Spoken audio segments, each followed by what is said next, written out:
I went to my daughter's wedding and the name card said, Father by obligation. The moment I sat down at the wedding table, my stomach twisted. My name card looked elegant, thick ivory paper, perfect calligraphy. But beneath my name, someone had scribbled four cruel words, Father by obligation. Guests chuckled, whispering about my old boots and rough hands. For 19 years I raised my daughter alone. Diapers, night shifts, and endless sacrifice. Yet in that moment they branded me a fake in front of everyone. I was ready to walk out in silence, but then my daughter grabbed the microphone and the whole room froze. The moment I walked into that wedding hall, I felt my chest tighten. The place looked like something out of a magazine, polished marble floors, chandeliers glowing soft gold light, waiters gliding around with champagne flutes. I tugged at the collar of my only suit jacket, one I had bought off the rack years ago for Emma's high school graduation. It never quite fit right. My hands were rough, nails stained from years of oil and grease, and I knew I looked like I didn't belong. Still, I told myself none of that mattered. This was Emma's day, and all I needed to do was smile and be proud. When I found my seat, my stomach twisted. There it was, my name card. Thick ivory paper with elegant calligraphy, the kind of thing people frame after the party is over. Underneath my name in a sharper hand, someone had scribbled four words, Father by obligation. I stared at it for a long moment, longer than I should have, the edges blurring as my eyes burned. For a second I thought maybe it was a mistake, but the way the couple across the table snickered told me it was no mistake at all. I picked it up slowly. The words cut me deeper than I ever expected. Obligation. That was what they thought of me. Obligation, like the last 19 years, had been a chore. Like every night shift, every scraped knee, every missed meal so Emma could have enough was just some duty I had reluctantly checked off a list. I bit the inside of my cheek until I tasted blood. A woman across from me, probably from the groom's family, gave me a once-over, her eyes landing on my old shoes, polished but still scuffed. She leaned in to whisper to her husband. They both chuckled softly like I wasn't even there. Another man, a few seats away, smirked openly when he caught me holding the card too long, like he was in on a joke I would never understand. My chest burned hot. Then I heard it, a younger guy down the table muttering just loud enough for me to catch it. Guess they really had to include the janitor. My ears rang. My heart pounded so loud I barely heard the music in the background. I didn't answer him. My voice would have cracked if I tried. I just slid the card back onto the linen-covered table and pushed my chair back. Slow and steady, not wanting to give anyone the satisfaction of seeing me break.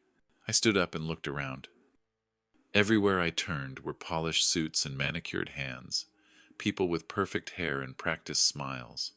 I felt like a stranger in my own daughter's celebration. For a brief second, my eyes found Emma across the room. She looked beautiful, her white silk dress flowing, her smile wide and bright. She was surrounded by her new in-laws, laughing, raising glasses in a toast. She looked like she belonged with them, like I was nothing more than a visitor. Maybe that was the truth. Maybe my chapter was already over and I just hadn't turned the page. I turned toward the exit. My throat was tight and I swallowed hard, fighting the sting behind my eyes. I wouldn't cry here. Not in front of them. Not when they wanted me to feel small. My boots made a heavy sound against the polished floor as I walked. I kept my head down, praying no one would call out, no one would stop me. All I wanted was to get out before I lost the little bit of dignity I had left. Every step felt heavier than the last. I thought about the years behind me, the sacrifices no one in that room could ever understand. I thought about the baby I cradled in my arms when her mother walked out without looking back. I thought about the school pickups in my beat-up truck, the nights when Emma had a fever and I stayed up whispering to her that she would be fine. I thought about the pride I had felt when she got into college, the pride I carried like a secret treasure. None of that mattered here. All they saw was obligation. I was almost at the door when the music suddenly cut. The room hushed so fast it was like someone had flipped a switch. I froze, my hand just inches from the door handle, and I turned slowly.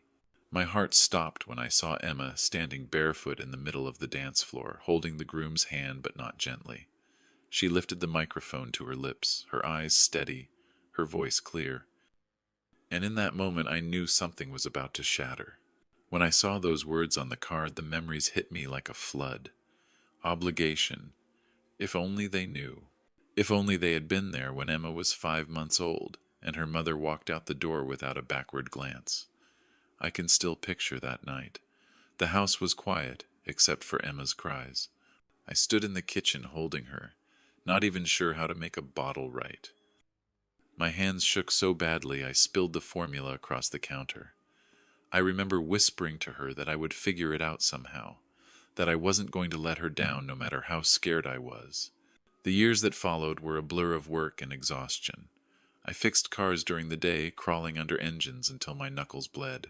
At night I mopped the floors of the mall, pushing a squeaky cart, while Emma slept in a second-hand crib at home. I used to keep her picture in my pocket, folded and worn, and when my legs wanted to give out, I would pull it out just to remind myself what I was working for. There were nights I would fall asleep in the supply closet with the mop still in my hands, the picture tucked against my chest. Money was always short. I skipped meals so Emma could have enough. Sometimes dinner for me was just toast with peanut butter while I saved the good food for her plate. I patched up my boots with duct tape more than once. She never saw that part. All she saw was that her lunchbox was full, her shoes fit, her birthday cake had candles. I made sure of it. When she was 7, she wanted a bicycle like the neighbor kids had. I sold my old set of tools, the ones I had from high school, just to buy her a pink one with a basket. The smile on her face when she rode it down the street made me forget the ache in my chest. There were times I wanted to quit.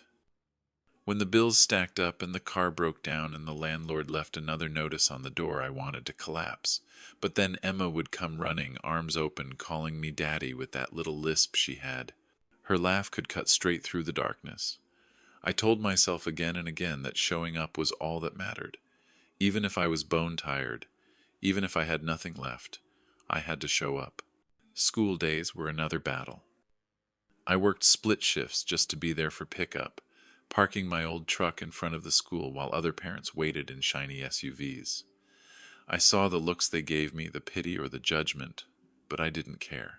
Emma would come running out, her backpack bouncing, and she would leap into my arms like I was the only person who mattered in the world. That made every hour worth it.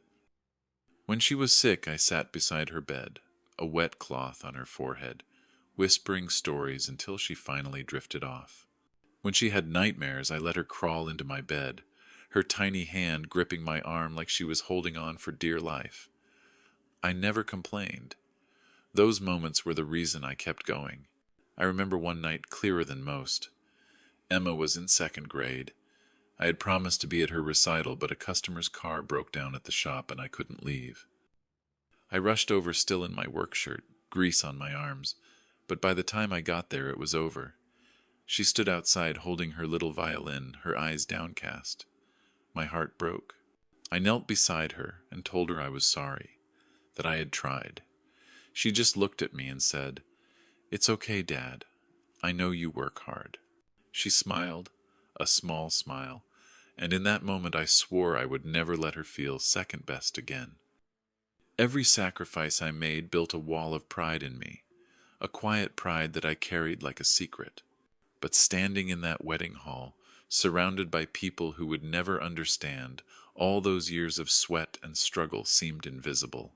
To them I was just a man filling a role, nothing more. Father by obligation. The words echoed in my head, louder and louder, until I felt sick. I had given everything for my daughter, and somehow in this room it was reduced to a cruel joke written on a piece of paper. That was the knife that twisted deepest.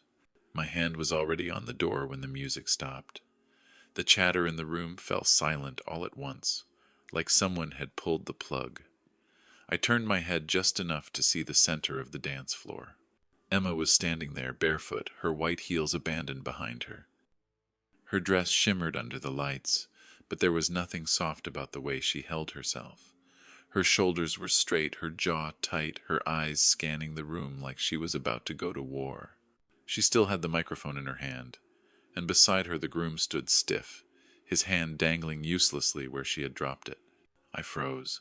My first thought was that she was about to toast or make some joke, something to ease the tension. But then her voice rang out, strong and steady, and it carried through every corner of that hall. "I am done." That is what she said. Just two words that cracked the night open. For a second the guests laughed, thinking it was some kind of stunt. A bridesmaid clapped her hands like it was part of the show. But Emma didn't smile. She didn't flinch. She let the silence hang until the laughter faded into confusion. Then she lifted her chin and said it again, louder. "I am done. We are not staying." I saw the groom's face go pale. He stammered something into the mic, reaching for her arm, but she pulled away so fast his hand just hung there in the air. The room filled with whispers, shocked voices, people shifting in their chairs.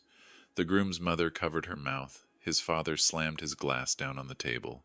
The air was thick with disbelief, but Emma didn't waver. She turned and walked straight toward me. My heart pounded as she crossed the room. I could barely move. Every pair of eyes followed her, and then they landed on me.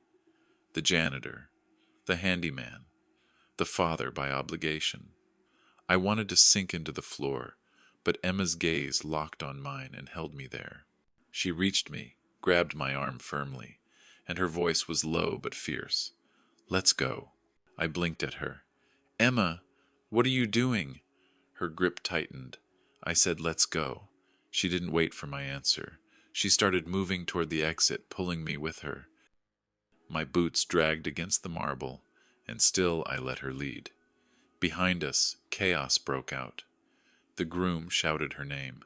The DJ fumbled with his equipment.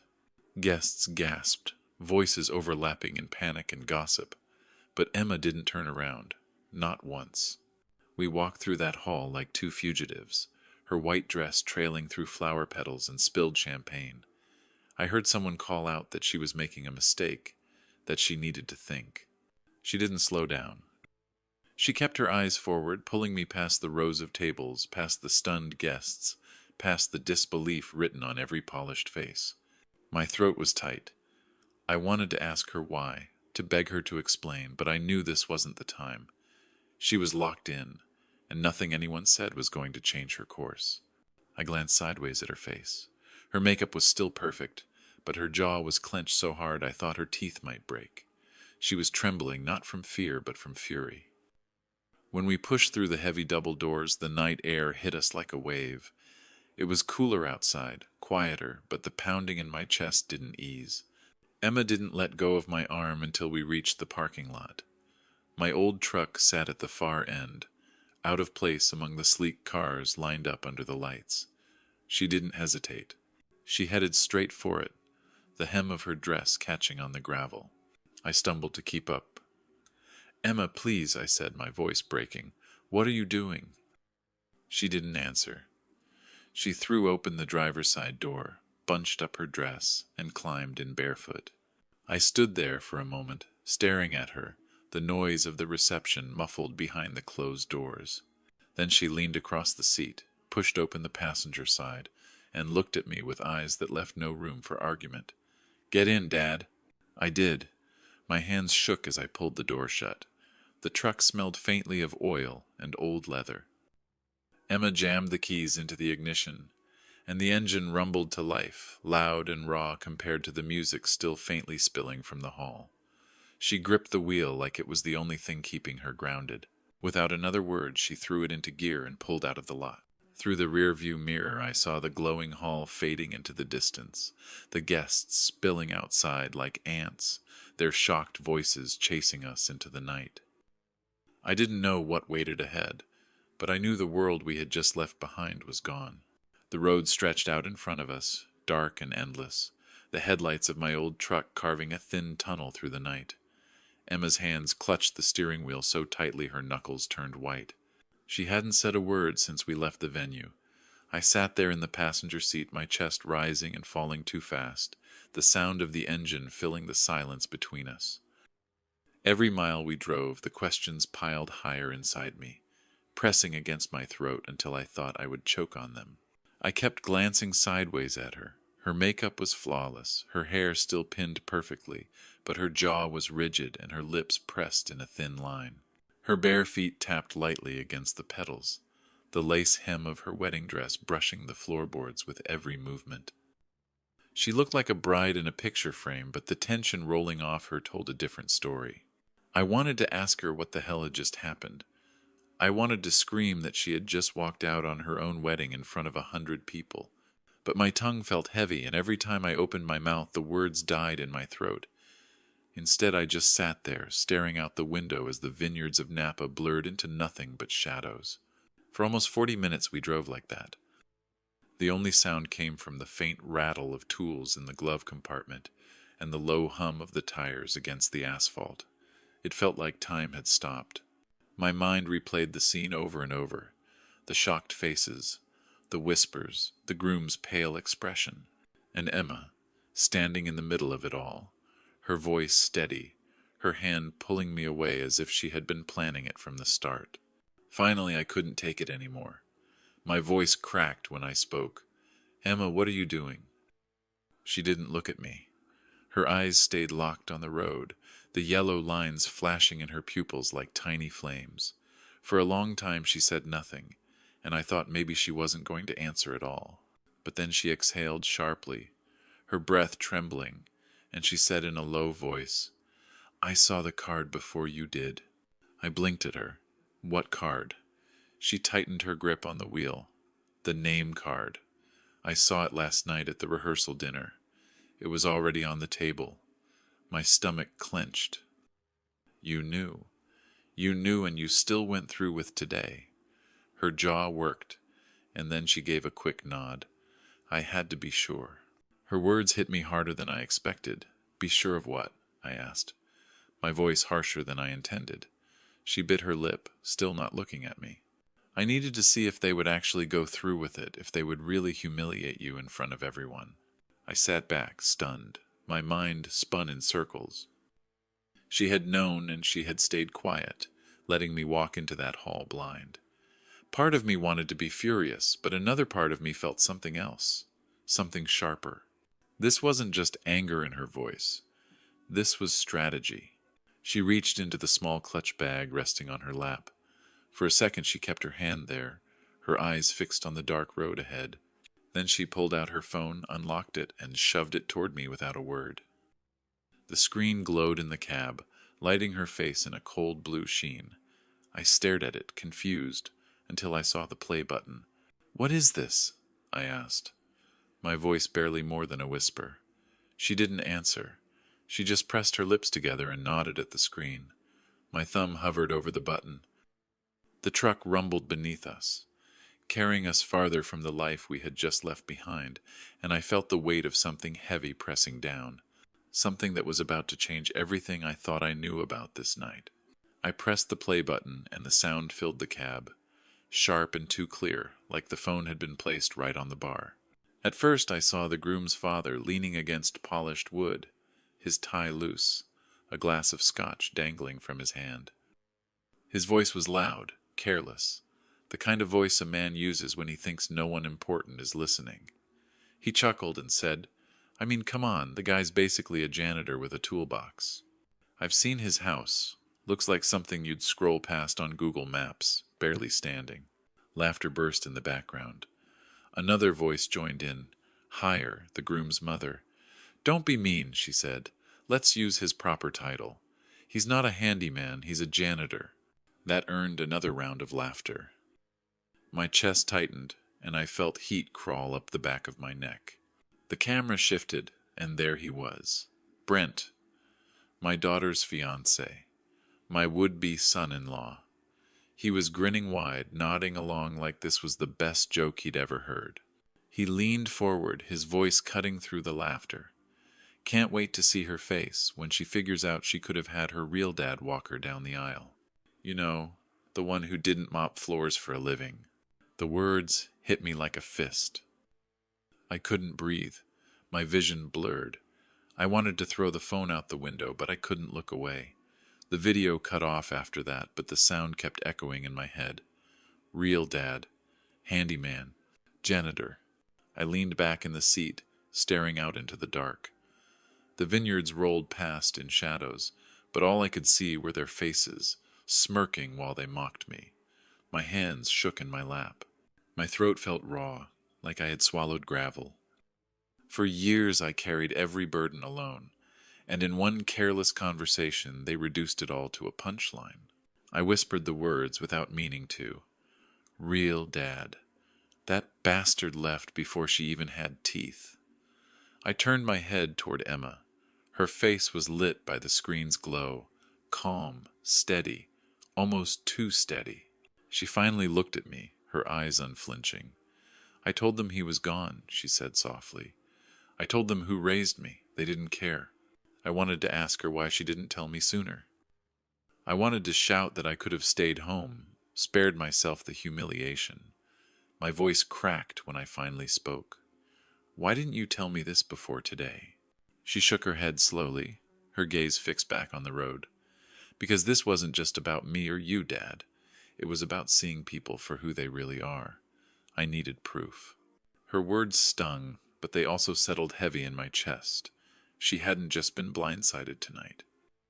She had walked into that wedding already, knowing what kind of people she was dealing with.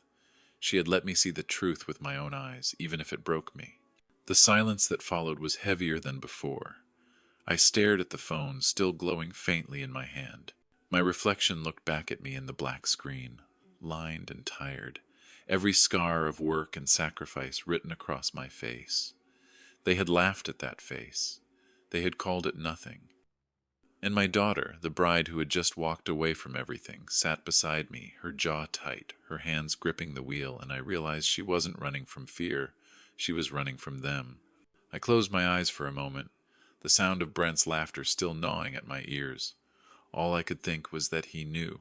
He had known all along, and he still stood there smiling at me, shaking my hand, pretending. Rage bubbled up in my chest, hot and bitter, but mixed with it was something else. A deep ache, a grief I hadn't felt in years. They had mocked the very thing that made me who I was, and in that instant something inside me cracked wide open. I opened my eyes and turned to Emma. She was staring straight ahead, her face unreadable, but her voice, when she finally spoke, was steady as stone. This isn't over. The words were still ringing in my head when Emma pulled the truck onto the shoulder. The gravel crunched beneath the tires as she eased it to a stop.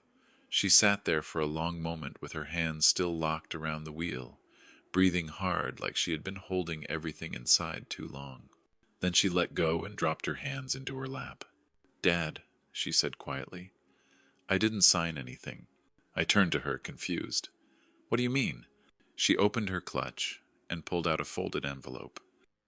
The kind of envelope that looked too official to be in the hands of a bride on her wedding night. She pressed it into my hands. I didn't sign the marriage license. I didn't sign the prenup. Nothing. My chest tightened. "Emma, what are you saying?" She looked me dead in the eye. I was never going to marry him. I froze, staring at her. The words didn't make sense. You stood there in front of the pastor. You walked down the aisle. You let me believe. Her jaw clenched. I had to make sure, Dad.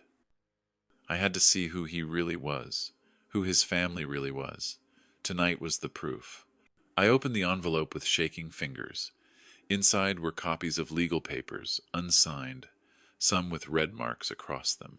The prenuptial agreement was thick, full of clauses that stripped her of everything and tied her to their family's fortune. But across the bottom line, where her signature should have been, there was nothing but a blank space. "I don't understand," I whispered. "Why go through all this?" Emma leaned back against the seat, her eyes fixed on the windshield as if she was watching a storm no one else could see. "Because I needed them to show their hands," she said. "If I walked away quietly, they would have painted me as ungrateful, as weak, as someone not worth listening to. But if I let them think they had me trapped, they would relax, and that's when the truth comes out." The air in the cab felt heavy. My daughter had walked down that aisle knowing she would never say "I do." She had sat at that rehearsal dinner already aware of their contempt. She had smiled, posed for photos, let them toast her, all while holding this secret close. My throat felt raw.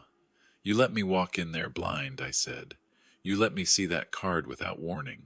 She finally turned her head, her eyes fierce. Because you needed to see it too. You needed to know exactly how little they respected you. I wasn't going to hide that from you. I dropped the envelope on my lap and ran a hand over my face. I felt old and worn, but under the exhaustion there was something else building, something sharp, pride mixed with fear. Emma wasn't a little girl anymore. She was playing a game far bigger than I could have imagined. She rested her hand gently on mine, her voice softening. I never planned to give them my future, Dad. I wanted you to know that. Not for 1 second. I swallowed hard and nodded. The anger I felt wasn't at her, not really. It was at the world that had forced her to play a part she never should have had to play. She had turned her own wedding into a test, a trap, and she had walked away stronger.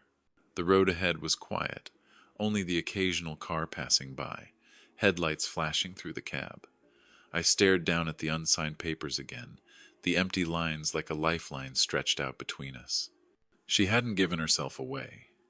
She had held back, waiting, planning. I folded the papers carefully and handed them back to her. What happens now? I asked, my voice low. She slipped them into her clutch without breaking eye contact. Now, she said, we make sure they never see us coming. Her words sent a chill through me. Whatever game had started tonight, Emma wasn't finished. She was just beginning. Emma didn't start the truck again right away. She sat there with her hands folded on her lap, her eyes steady on mine, as if she was weighing how much to tell me. The silence stretched until it felt like the air itself was holding its breath. Finally, she reached back into her clutch and pulled out her phone once more. She tapped a few times, then turned the screen toward me. I blinked at what I saw. It wasn't some photo or text. It was a website, clean, professional, with a sharp blue and white design. Across the top it read Meridian Biotech.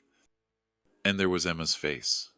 Not in a selfie or a family photo, but in a headshot that looked like something from a business magazine. Her name was listed under co-founder and chief technology officer. I stared at her, my mouth dry. Emma, what is this? Her lips pressed together in the faintest smile, though her eyes stayed serious. It's mine, Dad. I helped build this. I scrolled through the page with clumsy fingers. There were articles linked at the bottom, some from journals I had never heard of, others from news sites I recognized. Phrases like predictive diagnostics and preventative care leapt out at me, words that felt like another language. One headline made me pause. Meridian Biotech closes Series C funding at $92 million valuation. I looked at her, stunned. You never told me. She shook her head. I didn't want to jinx it, and I didn't want anyone thinking I got here because of them. I leaned back against the seat, the phone heavy in my hand. Images of her as a little girl flooded my mind, tinkering with old radios in the garage, building robots out of toaster parts and wires scavenged from junk drawers.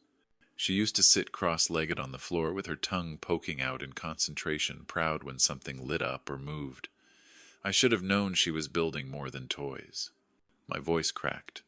All this time you were carrying this on your own. Emma's gas softened. Not on my own, Dad. You gave me the space to dream, even when we had nothing. You worked until you were ready to collapse, just so I could have the freedom to chase this. I didn't know what to say. Pride swelled in me, but it was tangled with guilt. How had I not seen it? How had I missed that she was building something this big, this important? She reached over and touched my hand lightly. I wanted you to know tonight because I need you to understand that I don't need saving. I need a partner. The weight of her words settled into me slowly. My daughter, the same girl who used to beg me to hold the flashlight while she built her contraptions, was now telling me she had created a company worth millions. She wasn't a kid anymore. She was a force. I handed her back the phone carefully, like it might burn a hole through my palm if I held it any longer. You did all this without telling me, I said quietly. She nodded once. I had to. We sat there in the dim cab, the glow of the phone fading as she locked the screen. Outside, the vineyard stretched on. Endless rows under the moonlight. My heart pounded as the truth sank in. Emma wasn't walking away from a marriage. She was stepping into a battle armed with more power than I had ever imagined. I thought back to all the times I had worried about her future, the sleepless nights when I wondered if she would be okay without a mother, the prayers whispered over her crib. And here she was, revealing a life I hadn't known existed, a life that she had carved out with her own hands, as sharp and determined as any I had ever seen. I rubbed my eyes, trying to steady myself. "Emma," I whispered, "you've built something incredible." She met my gaze without flinching, and now it's time to protect it. Her words hung in the air, and I realized the girl I raised wasn't asking for my approval. She was letting me into a world she had already mastered. Emma leaned forward and reached under the seat where she had tucked a leather folder. She placed it on my lap like it was nothing more than a stack of receipts. But when I opened it, my breath caught. Inside were documents, pages clipped neatly together, all stamped and signed with dates and seals. I barely understood. I flipped through them slowly, the paper heavy in my hands. Stock certificates, purchase agreements, letters of transfer. "Dad," she said, "I have been buying into Drexler Medical for the past year." I stopped cold, staring at her. "You mean Brent's family company?" She nodded, her eyes steady. "Not just buying shares. I've been building control." I felt dizzy. My calloused fingers moved over the pages again. Wintercrest Holdings, Redwood Capital Trust. Names that meant nothing to me but carried the weight of hidden money. She pointed to one page, her voice calm like a teacher explaining a lesson. "That one is a Nevada holding company. This one's Delaware. Everything clean, everything layered so they wouldn't see it coming." I looked at her face, the determination set deep in her eyes. "How much?" "As of last week, 35%. My mouth went dry. 35% of their company, a company that had been in their family for generations, sitting quietly in my daughter's hands. She reached for another envelope and pulled out 3 signed proxy agreements. 2 from minority shareholders, 1 from a board director. "People tired of being bullied," she explained. "They were waiting for someone to show them another way." I stared at the signatures. I had spent my life mopping floors and fixing engines, and here I was, holding power I didn't even understand. My heart raced. "Emma, this is war." Her lips curved in the faintest smile. "Exactly." The weight of that word pressed down on me. War. I thought of long nights in the shop, of paychecks stretched thin, of humiliation swallowed in silence. And now here was my daughter, declaring war not with fists but with paper, with signatures and shares that could topple an empire. I leaned back against the seat, my head spinning. "What if they fight back? What if they come after you?" "They already did," she said flatly. "That card on the table, those words at the bar, that was their shot. They underestimated us. That's their weakness." She spread out the documents across the dash, her fingers tracing the lines of numbers and percentages. "Look here, Dad. They claimed losses last quarter, 20,000 units. It's closer to 70. Vendor fraud. Overcharging tied back to Brent's uncle. FDA reports falsified. I had them re-audited." I shook my head slowly, the pieces tumbling into place. "You dug all this up on your own?" "Not alone. I hired the right people. Quiet people. People who don't mind staying in the shadows." She gathered the papers back into the folder with a sharp snap. "They think I'm just some girl desperate to marry into their money. They never realized I already had my own." The truck was silent except for the ticking of the engine as it cooled. My heart thudded hard in my chest. I looked at Emma and saw not just my daughter but a general laying out her battlefield. "So what happens now?" I asked, my voice rough. She leaned closer, her eyes never leaving mine. "Now we finish it. They mocked the man who raised me. They treated you like nothing. They tried to chain me to them like property. We're not walking away quietly. We're taking control." I held her gaze, the weight of her words heavy on my shoulders. The world I had known, of grease-stained shirts and quiet sacrifice, had collided with hers, a world of power and hidden battles fought with contracts instead of fists. And I understood then that this night wasn't just about humiliation at a wedding. It was the opening move in something far bigger. Emma reached for the keys and started the truck again. The headlights lit up the empty road. She gripped the wheel, her face calm, her jaw set. Beside her, I sat with the folder still heavy in my lap, realizing my daughter wasn't asking me to follow her into this war. She was already leading it. Emma pulled the truck back onto the road, the hum of the engine filling the silence. I held that folder in my lap like it was alive, like it might burn through the fabric of my pants if I didn't grip it tight. 35%. Proxy agreements. Hidden companies. I understood engines, gears, bolts that needed tightening, but this was another world altogether. I glanced at her, her face lit faintly by the dashboard glow, and I saw no hesitation, only resolve. She broke the silence first. Dad, they will dismiss me if I walk into that room. They will say I am emotional, that I am a bitter ex, that I am just a girl who couldn't keep a marriage. They will not see the work I have done. They will not see the facts in front of them. She turned her head toward me, her eyes fierce. But they cannot ignore you.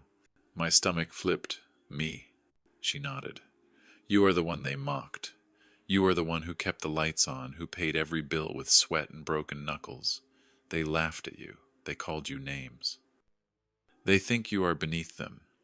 That is why it has to be you. I shook my head. Emma, I don't know the first thing about boardrooms. I don't even own a tie. Her lips pressed into a small smile. That is exactly why they will never see you coming.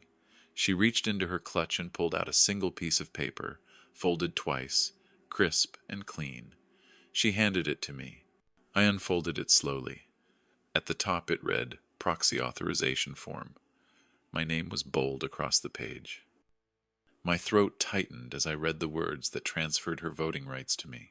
Why me? I whispered. You built this. You dug every hole, planted every seed. You should finish it.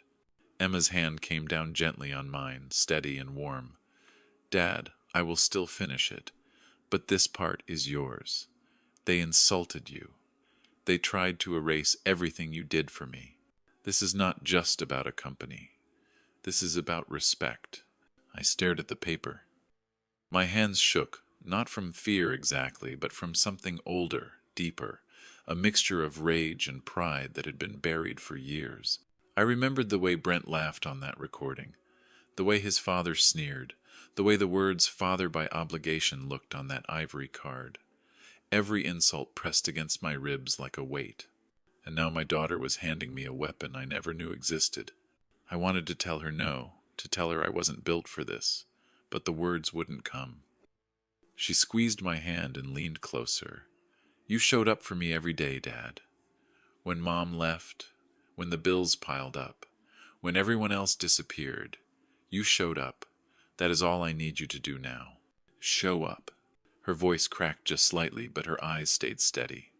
For once I saw not just the girl I had raised, but a woman carrying the fire of her own battles. She had already built her empire. She didn't need saving. She needed me to step into a place where my presence would cut sharper than any lawyer's letter. I looked back down at the form.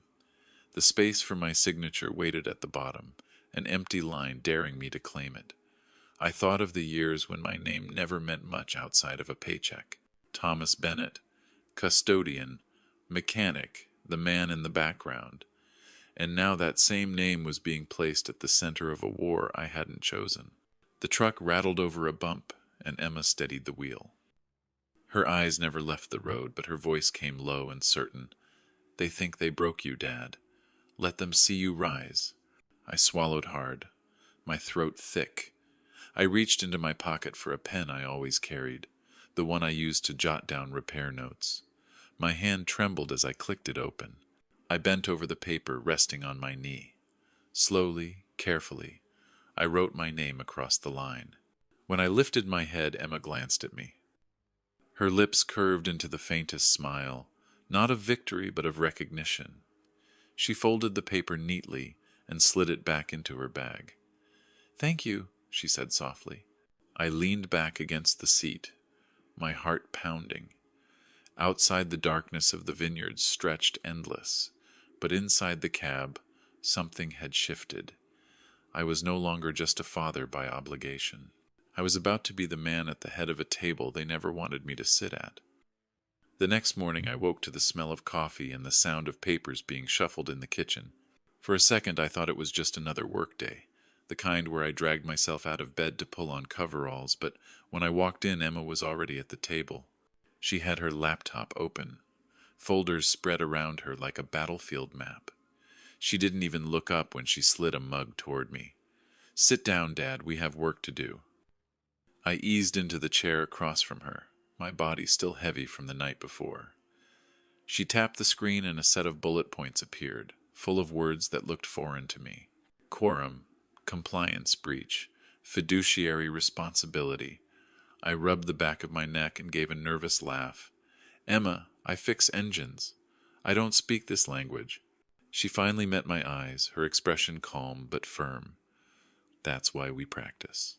She handed me a sheet of paper with a script printed on it. It had lines like, "I move to call a vote and I second the motion." My throat went dry. "You want me to say this in front of a room full of people in suits?" Her mouth curved in the faintest smile. "Yes, Dad, and you will." So we began. She stood at the end of the table like she was running a classroom, and I was the only student. I held the paper in my hands, my voice rough as I stumbled over the words. She stopped me when I hesitated, corrected me when I mispronounced something, and made me start over until it came out clean. At first it felt impossible, like trying to learn a new trade at 50 years old. But her patience never wavered. She drilled me until the words no longer felt like strangers in my mouth.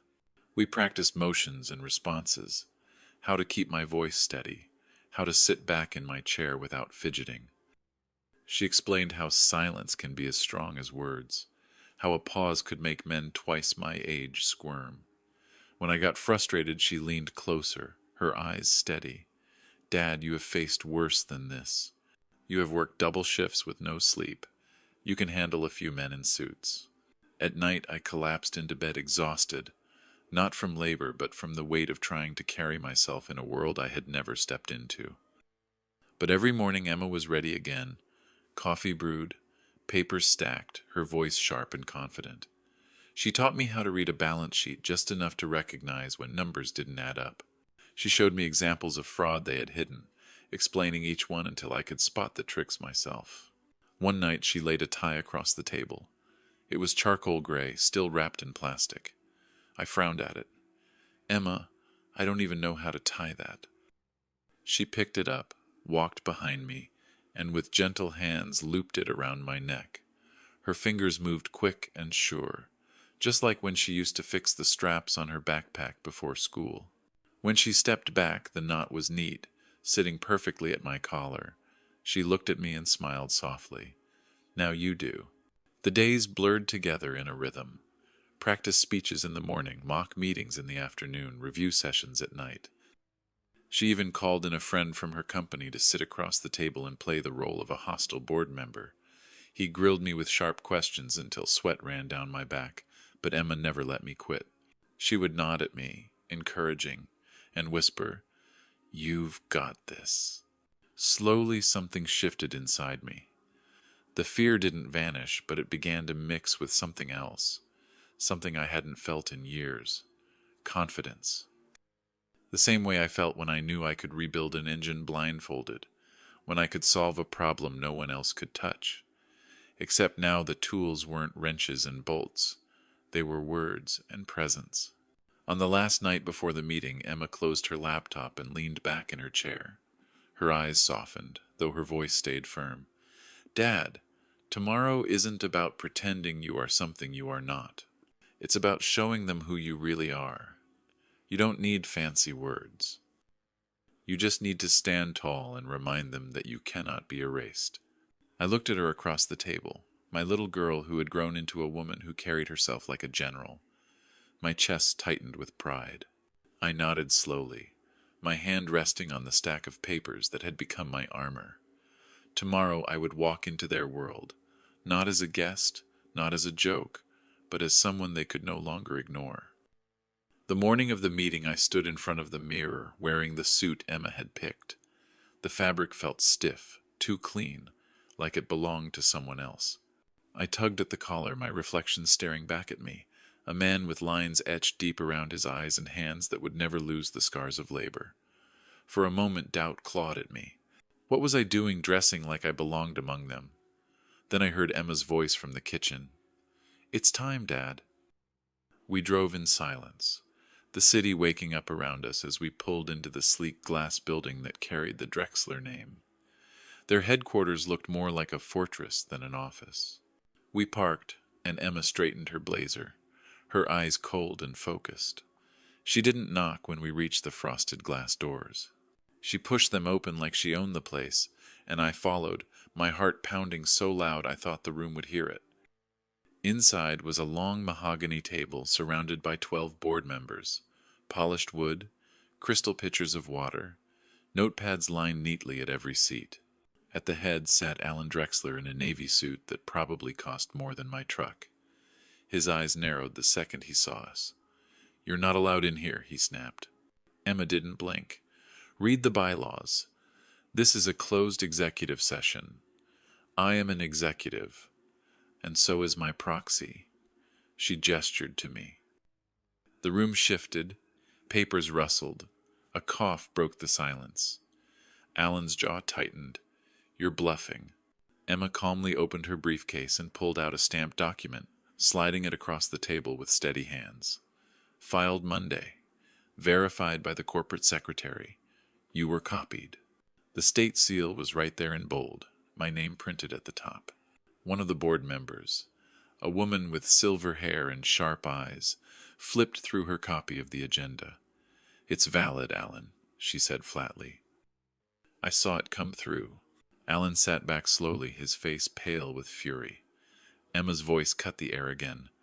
"I'd like to submit new business. Emergency item. Call for executive vote. Agenda item. Breach of compliance protocol. Financial misconduct and negligent governance." Half the table stiffened. Alan laughed once, bitter and sharp. "You think you can just walk in here and stage a coup?" I forced my hands to stay steady on the table.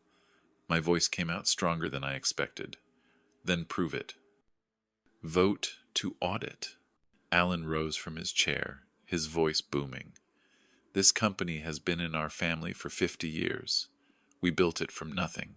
Emma leaned forward, calm as stone. "Your legacy ended the second you started funneling fake invoices through shell vendors. You didn't build this, you gutted it." Brent finally spoke from his seat, his voice weak. "Emma, come on. This doesn't have to get ugly." She turned her head slowly, her eyes like ice. "You already made it ugly." The room fell silent. Papers shifted as Emma laid out her evidence, one by one. Vendor fraud through shell companies tied to Alan's brother. Overbilling that bled the company by millions. Falsified FDA documents that could trigger investigations. Each page landed on the table like a hammer. Board members exchanged glances, whispers rising. Alan's brother muttered something under his breath, but his voice died when Emma pushed another stack across the table. Signatures, dates, hard proof. I stood then, my knees steady. I moved to remove Alan Drexler, Walter Drexler, and Brent Drexler from executive authority effective immediately. My voice echoed in the room. Emma's ally, the silver-haired woman, lifted her hand. Confirmed. 2 more hands rose, then another, until the majority was reached. "Motion carries," she announced. Alan's voice cracked. "You can't do this." Emma leaned across the table, her tone razor-sharp. "You handed me your trust. I used it. You handed me your arrogance. I weaponized it." Alan slumped back into his chair, his face drained of color. Brent stared at the table, unable to meet anyone's eyes. The room buzzed with the weight of what had just happened. Then the silver-haired woman spoke again. "Final order of business. Interim board chair appointment. Candidate Marcus Bennett." For a moment I couldn't move, My chest tightened as all eyes turned to me. Emma gave a single nod. Stand. I rose slowly, my heart hammering but my voice steady. I accept. Hands lifted one after another. Motion passed. Congratulations, Chair Bennett. The title rang in my ears. I didn't smile. I didn't speak. I just sat back down, the papers spread before me, my daughter at my side, and the Drexlers collapsing in silence. For the first time in my life, they had to look at me and see more than a janitor. It was 3 nights after the boardroom vote when I heard the knock. It came just after 11, firm but uneven, like someone couldn't decide whether to beg or demand.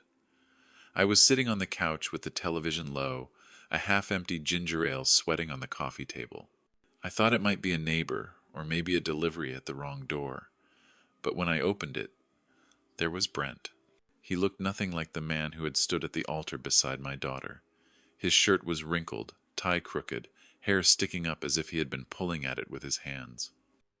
His eyes were bloodshot and his jaw shadowed with stubble. For the first time I saw him without the armor of money and arrogance, and it struck me how young he really was. "Mr. Bennett," he started, his voice low and uneven. "Please, I just need 5 minutes. I need to talk to Emma." I leaned my shoulder against the doorframe and crossed my arms. "You called me a prop," I said flatly. "Now you're standing on my porch asking for mercy." His face twisted. "It wasn't like that. I didn't mean it. I was drunk. I was trying to save face." "That's all you ever did," I cut in. "Saving face." He opened his mouth to argue, but I stepped outside, pulling the door nearly shut behind me so he couldn't see inside. "Let me guess," I said. "Your daddy's been frozen out. The board voted in an outsider. Your family name is circling the drain. Now you're here hoping Emma will stitch it all back together." He dropped his head, shoulders sagging. "I didn't know she would actually go through with it." "That's your problem," I said. "You never thought she could go through with anything. You thought she needed you." His eyes flicked past me toward the door. "Can I at least talk to her?" I didn't answer. Behind me, I heard footsteps on the hardwood, soft but steady. Then Emma's voice came from the doorway. "It's okay, Dad." I stepped aside as she walked out, barefoot in leggings and a hoodie, her hair tied back. She looked nothing like the bride he had left at the altar, and maybe that was the point. She crossed her arms and stayed by me, not moving closer. Brent took a half step forward but stopped when she didn't meet him halfway. His voice cracked. "Emma, please. My dad is blaming me. He says I should have stopped you. He says I embarrassed the family." "Your dad embarrassed himself," she said coldly. "You just followed his lead." He swallowed hard. "I didn't sign off on that card, I swear." "But you didn't speak up either," she said, her eyes sharp. "I thought it was a joke. A bad one," he stammered.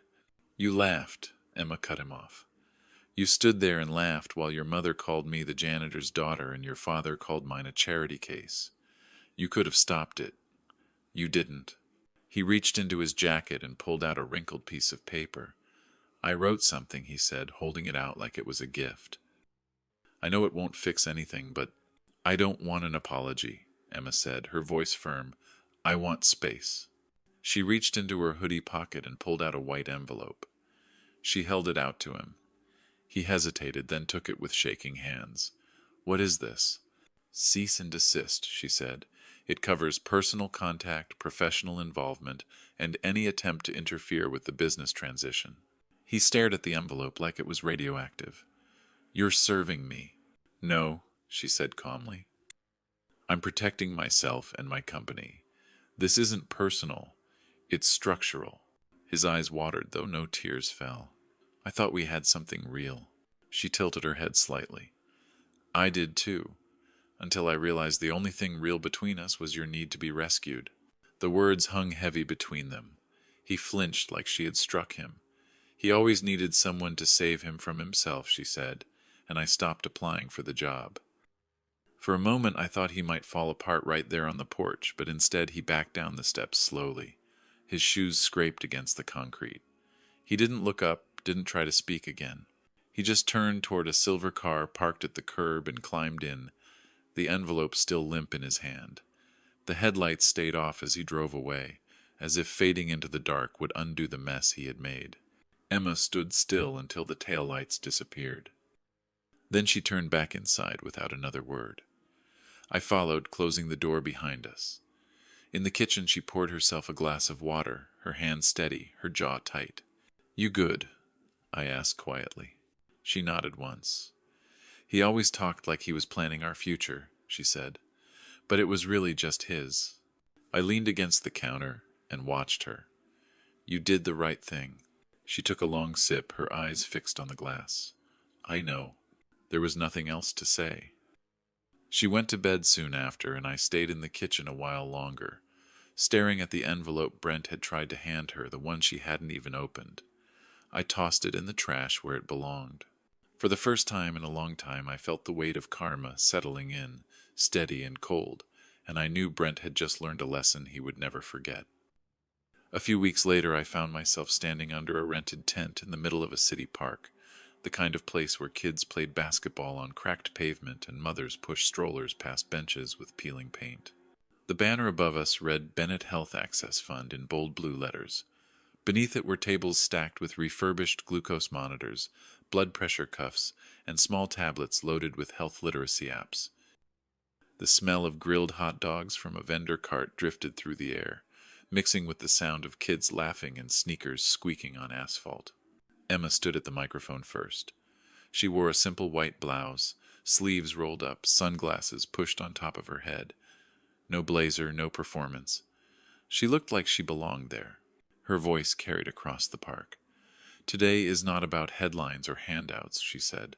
"It's about closing gaps that should never have existed in the first place." People clapped, some loud, some hesitant, but all of them listening. A couple of teenagers stopped their game to watch, basketball cradled in their arms. When she finished, she turned toward me and motioned for me to step up. My stomach clenched. I wasn't built for microphones. My hands shook slightly as I took it, the sound of my own breathing amplified in the speakers.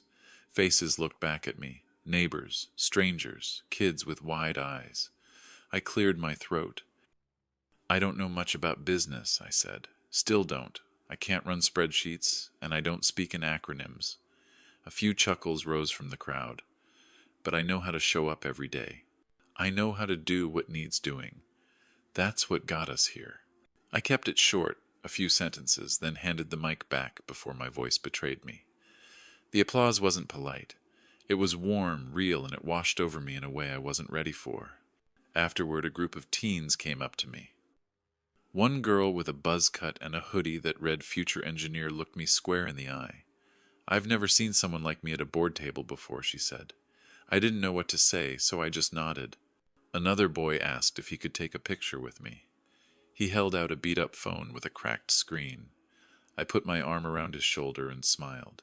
Reporters showed up too, small local crews with cameras that looked older than some of the volunteers. One headline later that night called me "Mechanic Dad Turns Corporate Chair." They even spelled my name wrong in the graphic, but I didn't care. I watched the clip on a folding chair outside the rec center while Emma gave an interview. She looked calm, collected, but still herself. As the day wore down and the last of the equipment was packed away, the volunteers drifted off until it was just the two of us under the tent. The sun had dipped low, painting the park in gold and shadow. Emma sat beside me on a folding chair, dust on her shoes, a bottle of water in her hand. She handed me a white envelope without a word. I opened it slowly. Inside was a deed, stamped and signed, addressed to both our names. My throat tightened as I read it. A 3-bedroom house on a corner lot, not far from where we Saturday. I looked at her, my hands shaking. "What is this?" "Not repayment," she said quickly. "Just an upgrade. For both of us." I stared down at the paper. The key tucked inside felt heavy even though it was small. "Are we moving?" She shrugged, a tired smile playing at her lips. "We don't have to, but it's there if we want it." I nodded, swallowing hard against the lump in my throat. We sat there a while longer, watching the park empty, the sound of cars humming in the distance. No rush, no spotlight, just the quiet weight of what we had built together. For the first time in years, I felt like I could breathe without fear of losing everything. We had taken the ashes of humiliation and turned them into something that could outlast both of us. That night, as the lights in the park flickered off one by one, I realized the legacy wasn't just Emma's. It was ours. 1 year later, I sat in the front row of a polished auditorium at Stanford. The stage lights were bright, casting a glare across glass walls and rows of students scribbling in notebooks as if every word might save their lives one day. I wore a dark, tailored coat that Emma had insisted on, shoes that actually matched. My hands rested on my knees, steady but restless, as I waited for her to step onto the stage. When she did, the room hushed.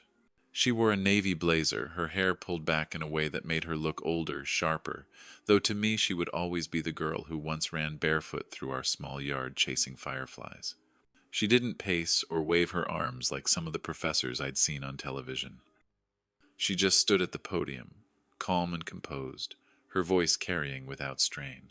Her keynote was titled Strategic Patience. She spoke about timing, leverage, and how watching quietly can sometimes be the most powerful move. She explained that people reveal more in their silence than in their speeches, and that patience was often the sharpest blade in the fight for control. The students leaned forward, hanging on her words, pencils scratching across paper. I listened too, though I knew the truth behind every example. I had lived it with her. She told the story of a company that underestimated its stakeholders, that falsified reports and mocked the wrong people. She didn't say Drexler by name, but anyone listening closely could hear it in the edges of her words. She spoke of restructuring, accountability, redirecting resources toward communities that had been overlooked for too long. Her voice didn't waver. She didn't sound bitter or triumphant. She sounded steady, unshaken, like a woman who had seen storms and learned how to walk through them without flinching. Then came the question and answer session. Hands shot up across the auditorium. A young man in the second row asked what influenced her approach the most when she was starting out. She didn't hesitate. I learned business from a man who never went to college, she said. He taught me cost, value, and return better than any textbook. Her hand lifted slightly as her eyes found me in the front row. The room clapped. Some students even turned to look at me. I didn't wave. I didn't smile. I just nodded once, my hands folded in my lap. Inside, though, something heavy moved in my chest. Pride so fierce it almost hurt. When the applause ended, she stepped off the stage and was immediately surrounded by professors, program heads, and students eager to shake her hand. I slipped out a side door into the cool air, not wanting to crowd her moment. The campus buzzed with life, students carrying laptops and coffee cups, a hum of ambition in the air. At the valet stand, I waited quietly. The same kid who had laughed at my rusted truck at the wedding a year ago was now working there, handing keys to students with Toyotas and old Hondas. He didn't recognize me in the suit. He glanced at me, smiled politely, and said, "Nice ride, sir." I slipped him a 5 and said, "Thanks," without breaking stride. The town car was waiting by the curb. Emma was inside finishing a bottle of water, scrolling through messages on her phone. When I slid in beside her, she looked up. "You crushed it," I said. She gave a small smile. "I know, but thanks." We pulled away from campus, the traffic thick but moving. Neither of us spoke for a while. I looked out the tinted window at the buildings flashing past, thinking about the year that had carried us here. The wedding that ended before it began, the boardroom that turned into a battlefield, the park where neighbors clapped for supplies they had long needed. Finally, I turned to her. "You didn't have to do all this." She didn't look at me when she answered. "You're right, I didn't. I wanted to." We passed the edge of campus and stopped at a red light. Across the intersection stood a billboard above the gas station where I used to count out quarters for fuel. Big white letters on a navy background read, "Integrity is inherited, Bennett Health Equity Fund." No flashy design, just words. I leaned back in the seat and closed my eyes. It didn't feel like revenge anymore. It felt like resolution. A year ago they had called me a father by obligation. Tonight, Sitting in that car beside my daughter, I finally understood that obligation had been my honor. When we pulled into the driveway that night, the house looked the same as it always had. The porch light flickered the way it did when the bulb was close to going out. The old fence leaned where it had for years, and the grass was patchy in the spots where I had never managed to make it grow. I had always thought of this place as temporary, a roof over our heads while I figured out something better, but somehow decades had passed and it had become permanent. Emma followed me inside, kicked off her shoes, and set her bag down on the counter like she had never left. The kitchen still smelled faintly of the coffee I had brewed that morning. She went to the cabinet, pulled down 2 glasses, and filled them with water. Then she reached into her bag and slid an envelope across the table toward me. Her hand lingered on it for a moment before she let go. "Open it," she said quietly. I picked it up, the paper thick and official under my fingertips. Inside was a folded deed and a single key on a brass ring. I stared at it, my throat tight. A new address was typed across the top of the page. A 3-bedroom house with a corner lot not far from where we had just driven. My name and Emma's were written side by side. I looked up at her, the key heavy in my hand. "What is this?" She took a sip of her water before answering. "It's ours. Not repayment, not charity, just the next chapter." I swallowed hard, words catching in my throat. "Are we moving?" She shrugged, a faint smile tugging at her lips. "We don't have to, but it's there if we want it. A place that's ours, without history hanging off the walls." I sat back, the key pressing into my palm. For years I had dreamed of giving her more than I ever could. A better house, a safer neighborhood, a life without the constant fear of bills piling up. Now she was the one handing it to me. The roles had shifted, and I didn't know how to carry the weight of it. The clock ticked softly on the wall. Outside, a car passed, headlights sweeping across the window for a moment before fading into darkness. Emma leaned her elbows on the table, watching me carefully. "Dad," she said, "you don't have to keep carrying it all on your back. We can share it now." Her voice was steady, but I heard the crack of something deeper in it, a tenderness she didn't often show. I looked down at the deed again, then back at her. For a long time we just sat there in silence. The only sound, the hum of the refrigerator, and the faint buzz of the porch light outside. Finally I spoke, my voice low. "Emma, would you have forgiven him?" She didn't answer right away. Her eyes dropped to the table, her fingers tracing the rim of her glass. I could see the question sink into her the way it had been sitting heavy in me. Brent had walked away with his family name in ruins, but his shadow still lingered at the edges of everything. "I don't know," she said at last. "Maybe if he had been different from the start. Maybe if he had stood up when it mattered. But he didn't." I nodded slowly, gripping the key so hard it left an imprint in my palm.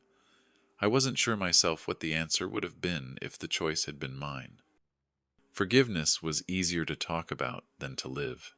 Emma reached across the table and covered my hand with hers. "Some people don't need our forgiveness, Dad. They need to live with what they lost." Her words settled over me like a final curtain. I looked at her, my daughter who had once needed me for everything and now carried the strength of her own world. The future stretched wide and uncertain, but for the first time I didn't feel afraid of it. I felt ready.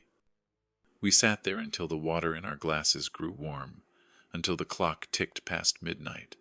The deed lay open between us, the key resting on top, a symbol of what we had built and what was still to come. I didn't know where the road would lead next. I only knew we would walk it together. After all the battles, the whispers, and the humiliation, I realized the truth. They tried to label me as a father by obligation, but what they really did was give me the chance to prove what obligation truly means. It means sacrifice, loyalty, and love that never breaks. Emma and I turned their insults into a legacy that will outlive their empire. Not revenge, but resolution. And maybe that is the sweetest justice of all. Would you have forgiven Brent if you were in Emma's shoes? Tell me in the comments below, and don't forget to subscribe for more stories like this.